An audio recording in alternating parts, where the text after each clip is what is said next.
Good morning. This is Elad Cohen, founder of Tempest Training. Today we are going to be discussing the split squat. And we're going to be talking about it both as a loaded exercise and as a stretch, as something to work on your mobility. So the way to set this up at home, if you've never done this before, if your ankles are a bit tight, if your knees are a bit tight, whatever it is to do it on something. I have a chair here. This could be anything. If you're at the gym, this could be a platform. I'm just doing it in my kitchen. So I have this here. I'm going to put one foot up.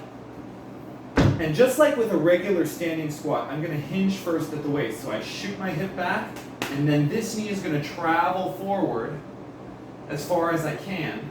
I want to keep my chest up, so we don't want ourselves facing the floor like this, nice upright chest.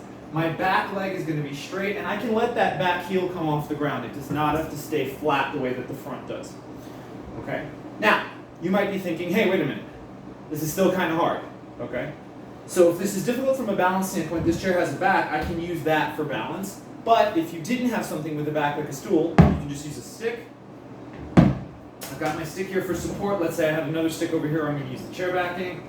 And I can do the exact same thing. Walk this foot back, that lock, glutes are on, abs are on, chest is pointed forward, shoot my hip back, get the knee forward, and that is the split squat right there. Okay?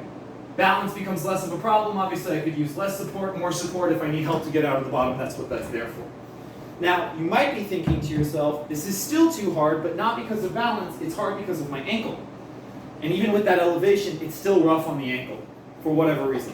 One thing you can try is take this, in this case I have just a piece of plywood, but you could take a book, you could take a small weight plate, anything that you've got to elevate your heel just a little bit. So I put this down where my foot's going to go. I'm going to put the back of my foot, so my heel is resting on that piece of wood.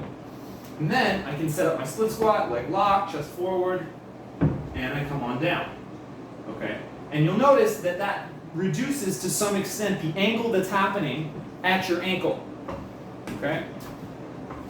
And you can do that for reps with hold time, especially if you're looking for mobility. So you can go down nice and slow, 3 to 5 count, spend a little bit of time at the bottom, count to 5 let's say, and then shoot back up explosively, get a little bit of power in there for the lower limb. Now, you can progress this in terms of weight.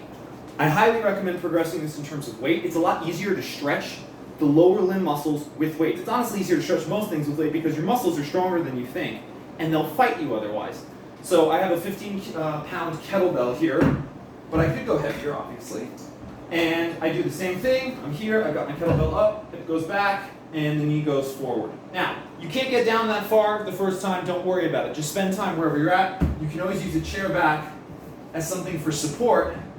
Here, spend some time there. Make sure you've got that back leg pointed straight, okay? So don't angle it out like that. I don't want to see this. That's a different move.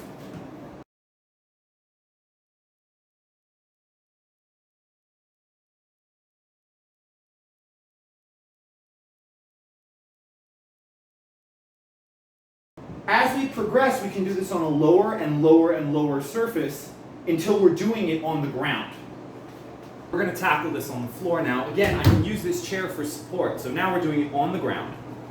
And I place my foot forward, hips go back, hand goes down. From here, the knee is going to travel forward. I keep my chest pointed up, and I get down into my split squat. That back knee stays off the ground. If you can, try not to rest it on the floor. That'll give you extra hip flexor mobility. And I can stay there for some time, pop back out. Very simple. Obviously, I can add weight to it. That looks exactly the same. I can use support. That looks exactly the same. And that's basically it for that. From here, in terms of mobility, the progression is to raise your back foot. Same principle applies. This might feel a little bit more like a Bulgarian split squat for those of you who are familiar with it. I've got that back leg straight, hips go back, get down into the hole. I can't get all the way down here. My hip flexor only extends so far. But hopefully, you kind of got how this works. I would recommend tackling this about once a week. You don't have to do it more often than that. And progress pretty conservatively with the weight. You know, start off with, let's say, 5 pounds, then 10 pounds, then 15 pounds, and so on. Don't push it too hard. Make sure your form is good. And let me know if you have any questions or comments. Thanks. Bye.